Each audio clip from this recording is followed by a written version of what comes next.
De igual manera, mi hermano Javi, por darme plaza en este día, y a todos los ministerios, a mi pastor, y a todos ustedes que no tengo que cumplir con ustedes porque les quiero, les aprecio, les amo, y porque ustedes siempre me han demostrado que son mi iglesia y es alguien que me quiere.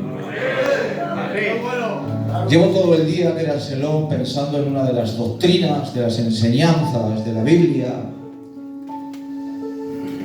que se llaman la propensión de Dios. La propensión de Dios es aquello a lo que Dios es propenso en sí mismo. Dios tiene una vida en sí mismo, en esa temporalidad, en ese tiempo donde no hay nada creado y tan solamente está el Padre, está el Verbo y está el Espíritu Santo. No hay ángeles, no hay arcángeles, no hay querubines, no hay nada. Y eso se denomina como atemporalidad.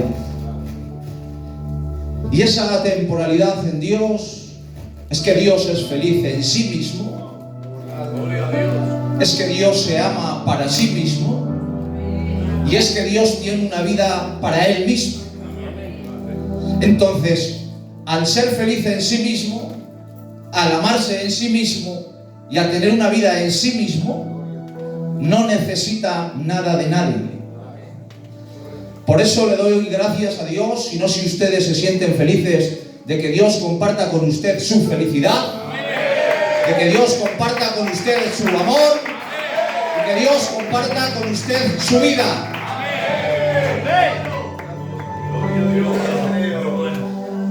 Tengo dos frases por boca de Cristo que van a ser el tema de la exposición. Me gusta tomar en las exposiciones frases cortas de Cristo, pero sobre todo del Evangelio de San Juan. El Evangelio de San Juan y la persona de San Juan tiene en mente una perspectiva de Cristo, de la materia de la cristología. Cuando hablamos de Cristo, se tiene que estudiar cristología. Por eso de ahí viene cristología. La palabra logía en griego es estudio. Por eso esto se llama teología, el estudio de Dios, el estudio de Cristo. Y dentro de la cristología hay dos vertientes. Está la cristología fundamental, que son los dichos y los hechos de Cristo, que ha hecho Cristo en su vida, en su itinerario. Y luego está la cristología dogmática. La cristología dogmática es lo que estudia la muerte, la pasión, la resurrección y la ascensión del Señor Jesús. Y San Juan tiene una perspectiva diferente a Marcos, a Mateo y a Lucas. San Juan, su mente, su perspectiva es Cristo. El Evangelio de San Juan, del capítulo 1 al capítulo 13, se divide como el libro de las señales y los signos, es decir, todas las tareas en signos que hacía el Señor Jesucristo. Y del capítulo 13 al capítulo 21 lo divide San Juan como el libro de la glorificación. Porque para Juan, Jesucristo no va a la muerte, sino que va a la gloria. Y por eso San Juan quita muchos textos de los que están en Marcos, Mateo y en Lucas. Es decir, si nosotros leemos atentamente en San Juan, no vemos a un José de Arimatea que está ayudando al Señor Jesucristo a llevar la cruz, porque Cristo para Juan es suficiente, valeroso, tiene la suficiente gallardía y ha aceptado el plan de salvación para poder enfrentar la cruz. Gloria a Dios. Alégrense conmigo, tengo una buena noticia.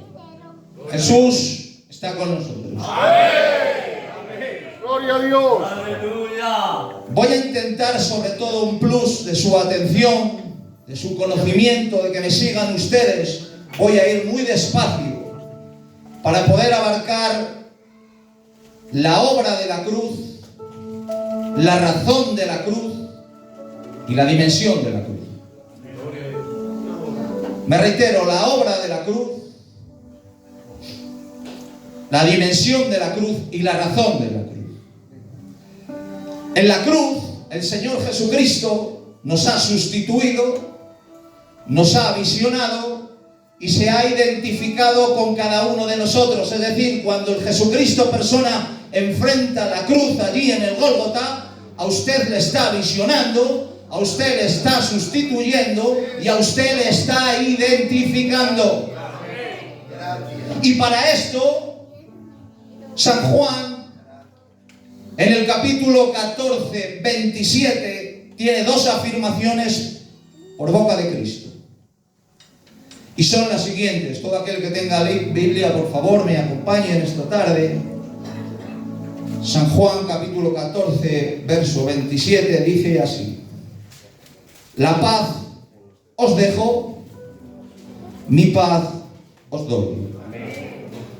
Leería otra afirmación en San Juan 17, capítulo 5, que expresa la gloria, glorifícame con la gloria que yo tenía antes que el mundo fuese. Quédense con este texto, que el mundo fuese.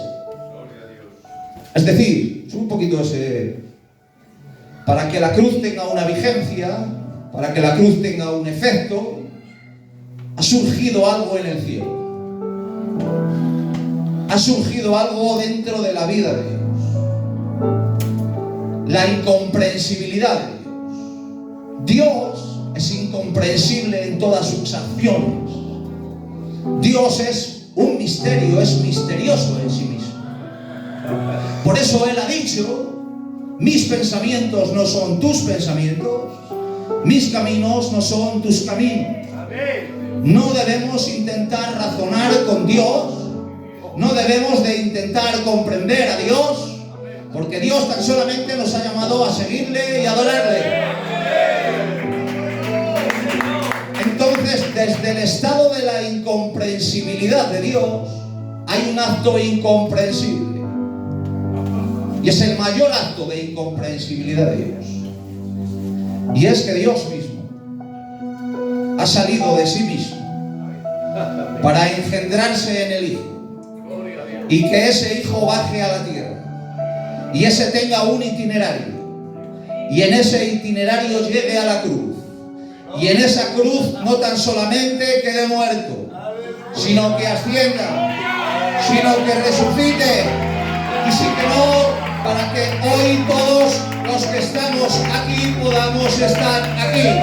Por eso San Pedro taxativamente ha dicho en Primera de San Pedro, capítulo 2, los que creéis en Él, para vosotros Él es precioso.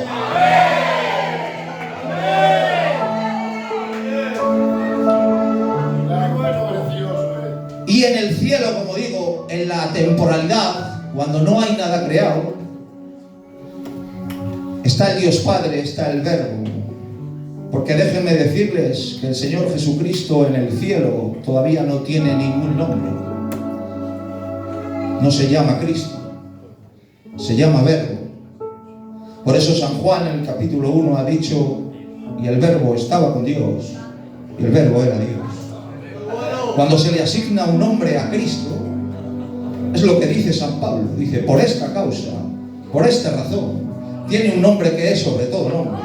Y había que preguntarle a Pablo: ¿cuál es la razón? Y él dice: el que ha bajado a la tierra, el que ha enfrentado una cruz, el que no ha negado la salvación a nadie, el que lo que le pertenece como hijo no lo se ha acogido a ello. Él tiene el papel de siervo. Jesucristo tiene en su mente el papel de siervo.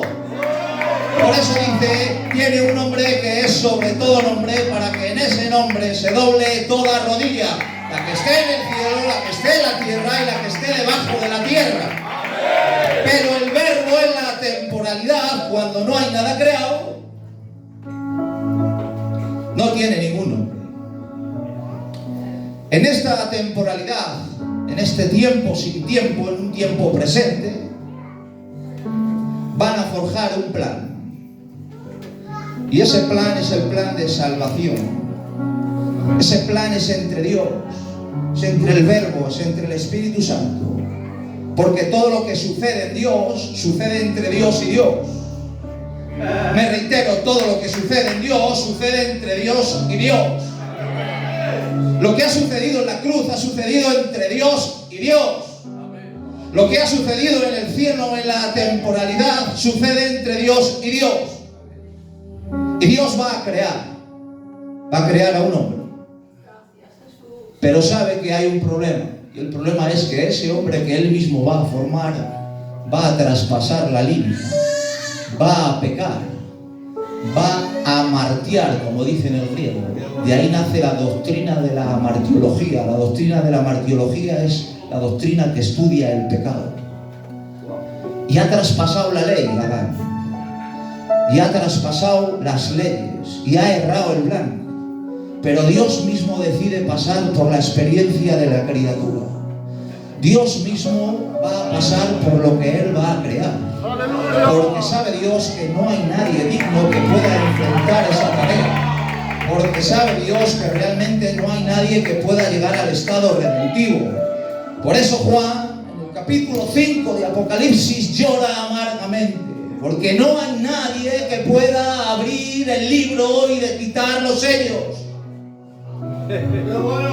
Pero hay uno que es el Verbo de Dios, que va a aceptar el plan de hacerse un hombre para bajar a la tierra. Y eso teológicamente se llama propiciación. Cristo, el Verbo, se va a propiciar. ¿Y qué es propiciar? Propiciarse es apaciguar la ira de Dios. Dios mismo, como he dicho, el Verbo mismo, cuando acepta el plan de salvación en la temporalidad, está apaciguando la ira de Dios. Por eso San Juan sabiamente ha dicho, y Él es la propiciación.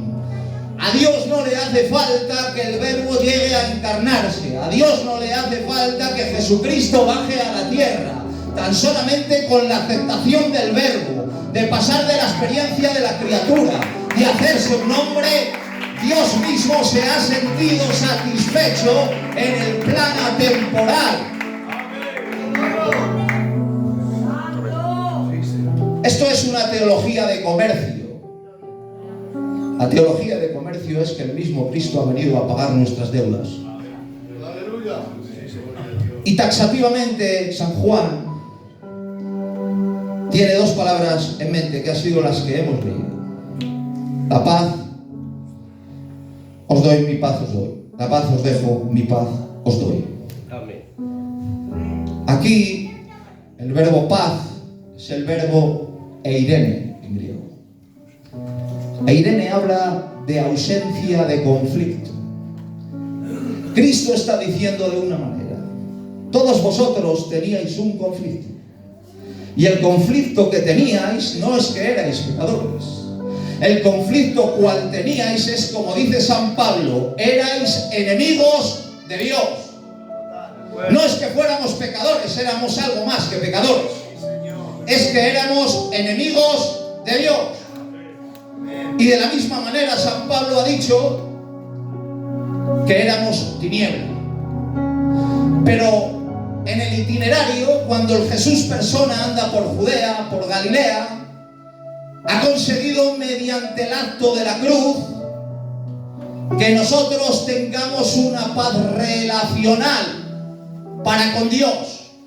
Por eso ha dicho Cristo: la paz os dejo.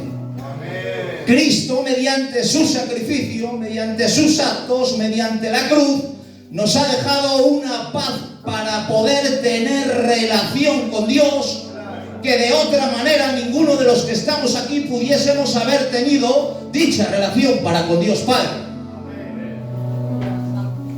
Amén. Por eso sabiamente San Pablo ha dicho que solo hay un mediador entre Dios y los hombres.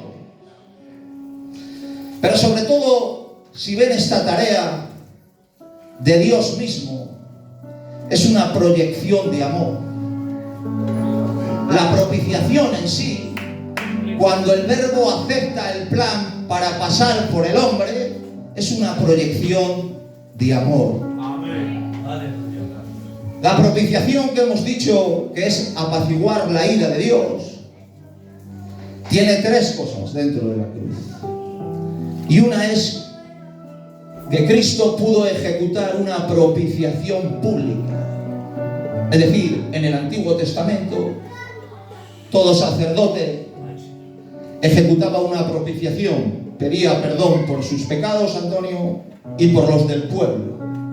Pero dicho sacerdote tenía que pedir perdón por sus pecados. Pero este que está aquí no tiene que pedir ningún tipo de perdón por ningún tipo de pecado, y por eso este puede hacer una propiciación pública, lo puede ver todo el mundo, y como él dijo, hay alguien aquí que me redarguya, que me acuse de pecado, y dice el texto, y todos tirando las piedras, se dieron la vuelta.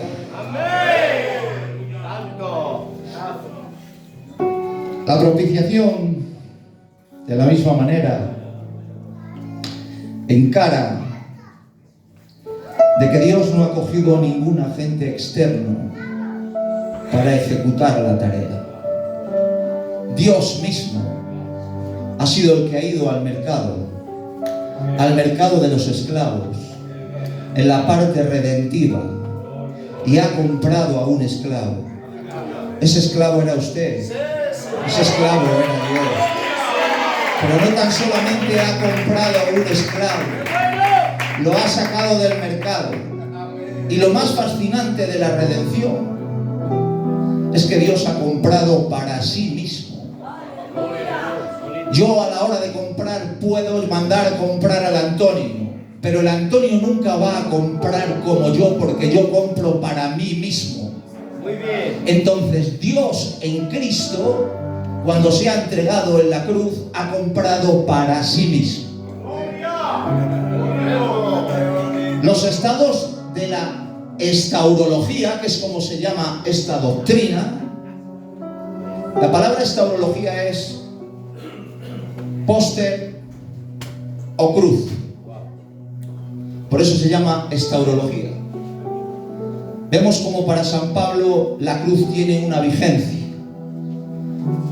Y como la Biblia nos demuestra, como he dicho antes, que la cruz es un lugar de sustitución, la cruz es un lugar de identificación, la cruz es un lugar de visión, la cruz es un lugar de tropiezo, la cruz es un lugar de maldición, la cruz es un lugar de redención, pero la cruz también es un día de glorificación.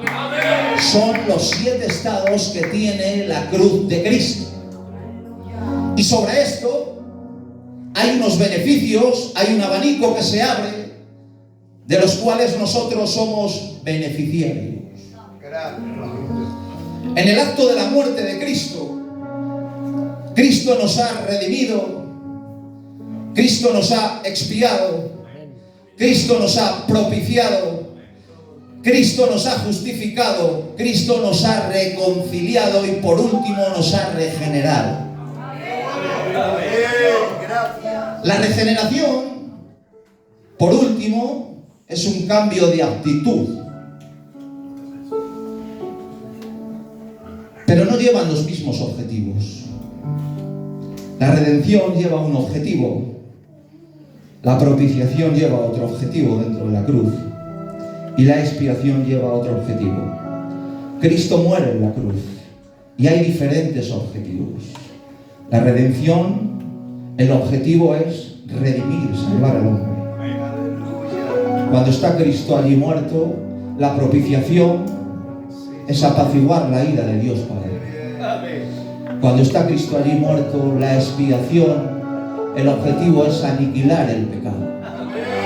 Entonces, cuando Cristo muere, van saliendo redención, expiación, propiciación, van en diferentes lugares para que todos hoy podamos estar aquí en este lugar. Por eso digo hoy, viva Cristo, viva la obra de la cruz, viva su obra redentora y viva el aceptamiento del Logos en la temporalidad. ¡Gloria! Gloria a Dios. Gracias, papá. No pueden estar desapareciendo de nuestras exposiciones Cristo. El gran Lutero, por lo que nosotros nos llaman protestantes, tenía algo en mente: solus Cristo, solo Cristo. Y el gran Lutero, en la era del protestantismo, fue en contra de la Iglesia Católica, porque la Iglesia Católica decía que era Cristo, más María, más los santos, más las indulgencias. Pero dijo Lutero: solo Cristo, solo Cristo. Y ese más, al que se añadía en el protestantismo, el mismo Lutero lo expuso. Dice: solo hay un más. Y ese más es este más. Este más es el único que salva, el solus Cristo y la acción redentora del Señor Jesucristo.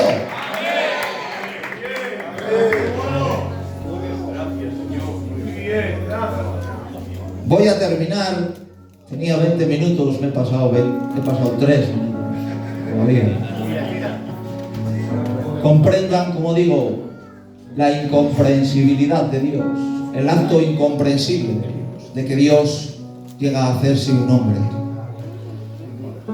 Lo decimos muy fácil: Jesús ha muerto por ti. Cuesta poco decirlo, pero hay una tarea redentiva detrás, laboriosa, donde el Jesucristo persona tenía un itinerario.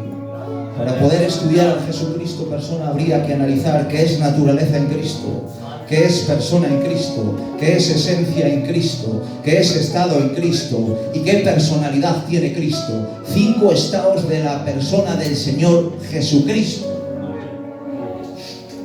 Sí, Señor. Solo he abarcado esta frase porque para abarcar la otra que Juan tiene en mente, mi paz os doy, en la cual habla de una paz experimental. Es decir, ha dejado Cristo una paz relacional. Yo puedo tener relación por lo que ha hecho Cristo, es lo que le estaba diciendo a los discípulos. Y ninguno de nosotros pudiésemos haber llegado a tener la ausencia de conflicto si Jesucristo no hubiese muerto en la cruz. La otra paz de la que habla, mi paz os doy, es una paz experimental. Habría que analizar la inteligencia del Señor Jesucristo, de cómo el Jesús persona utiliza siempre su mente correctamente, y como la utiliza correctamente, todos sus padecimientos, sufrimientos y adversidades les enfrenta desde una paz. Por eso dice: mi paz os dejo. Y es una paz que cuando yo tengo un problema, que cuando yo tengo un padecimiento, que cuando yo tengo una adversidad, lo debo de enfrentar desde la paz que el Jesús persona me ha comunicado mediante el Espíritu Santo. Por eso no sufra ante adversidades, ante problemas. Experiméntelo siempre desde la paz que Jesucristo persona le ha dejado. Usted tiene la paz de Jesús persona. Bendito sea el Señor Jesucristo.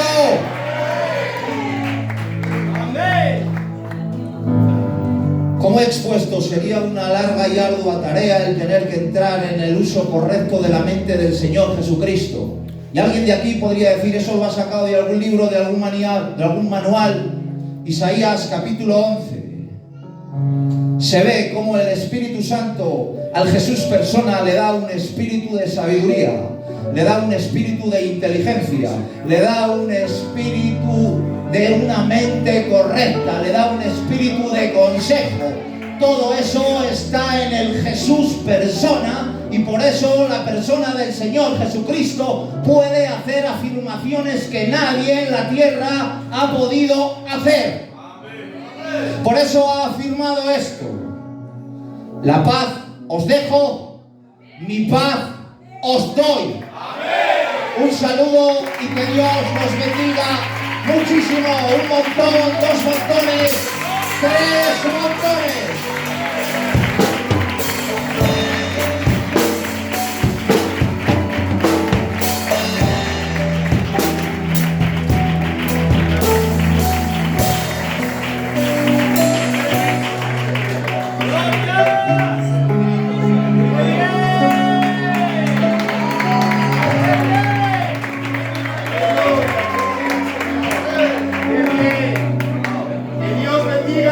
A nuestro hermano José.